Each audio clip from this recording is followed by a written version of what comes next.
దేవునికి స్తోత్రం. ప్రియమైన దేవుని పిల్లలారా, భూమి మీద పడద్రోయబడిన గడిసర్పమును గూర్చి యోహాను బయలుపరిచిన మాటలు. ప్రకటన 12:7. అంతటా పరలోకమందు యుద్ధము జరిగెను.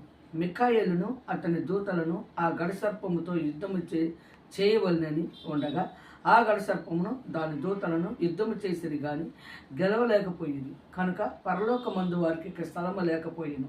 కాగా సర్వలోకమును మోసపుచ్చుచు అపవాదనియు సాతాననియు పేరు గల ఆదిసర్పమైన ఆ మహాగడసర్పము పడద్రోయబడిను. అది భూమి మీద పడద్రోయబడిను. దాని దూతలు దానితో కూడా పడద్రోయబడింది. మరియు ఒక గొప్ప స్వరము పరలోకమందు ఈలాగు చెప్పుట వింటిని, రాత్రి మగుళ్ళు మన దేవుని ఎదుటను మన సహోదరుల మీద నేరము మోపువాడైన అపవాది పడద్రోయబడి ఉన్నాడు గనుక ఇప్పుడు రక్షణయు శక్తియు రాజ్యమును మన దేవుని వాయను. ఇప్పుడు అధికారము ఆయన క్రీస్తుదాయను.